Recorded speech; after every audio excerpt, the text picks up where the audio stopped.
бозии ниҳоӣ барои дарёфти ҷоми Мердека 2023 байни мунтахабҳои футболи Тоҷикистон ва Малайзия баргузор гардид. дидори мазкур дар варзишгоҳи миллии Букбукит Ҷалили Куала-Лумпур доир шуда бо ҳисоби 2-0 ба суди шогирдони Петр Шегирд ба анҷом расид. бояд бигӯем ки мусобиқа барои дарёфти ҷоми Мердека маротибаи 42 аст гузаронида мешавад ва ҳамакнун ин навбат Тоҷикистон ин ҷоизаро болои сар бардошт. дар қисмати аввали вохӯрии футболбозони тоҷик борҳо имконияти кушодани ҳисобро доштанд ва ниҳоятан дар дақиқаи 44 ҳамлагари ҷавони тими миллӣ Рустам Соиров баъд аз як зарба ба кунҷи поёнии дарвоза гол ба самар расониду ҳамин гуна Тоҷикистон дар ин вохӯрӣ муҳим ба пеш баромад. дар дақиқаҳои иловагии қисмати аввали вохӯрӣ мунтахаби Малайзия имкони хуби задани голи ҷавобиро дошт, вале дарвозабони якачини мо беҳтару хубтар ҳунарнамоӣ карда вазъияти мушкилро дар назди дарвозаи худ бартараф кард ва ҳамин гуна қисмати аввали вохӯрӣ байни мунтахабҳои футболи Тоҷикистон ва Малайзия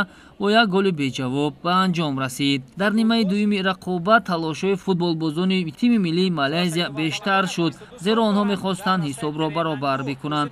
ҳамзамон шогирдони Петр Шегирд низ аз як чанд ҳуҷумҳои ҷавобӣ истифода карда имкони хуби голзаниро доштанд, вале чунин ҳолатҳои хуби голзаниро самаранок истифода бурда натавонистанд. 2 дақиқа мондан то анҷоми вақти асосии вохӯрӣ Шаҳром Самиёв, ки дар қисмати дуюми вохӯрӣ ба майдон бароварда шуд, тавонист маротибаи дуюм бо зарбаи худ хати дарвозаи якачини Малайзияро рахна бисозад ва ҳамин тавр ҳисобро тағйир бидиҳад. дар ниҳоят мунтахаби Тоҷикистон барандаи ҷоми Мердеке дар соли 2023 гардид.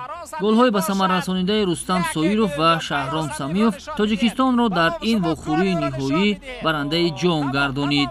ارزمان داشته که دوبار بالا می شود و منتخب تاجیکستان در مسابقه مردک قهرمان می شود.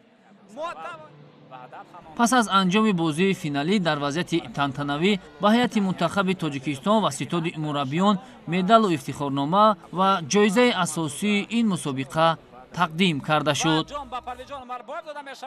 بازم دسته ما توانست در یک مسابقه دیگر بین المللی جام را بالا بردارد. کل مخلصان فوتبال میهن را با این غلبه تاریخی تبریک و تهنیت میگوییم. در مسابقه مردک منتخب تاجیکستان قهرمان می شود.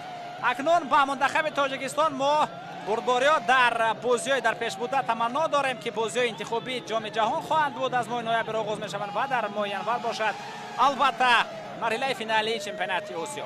قهرمان‌ها چمپیونز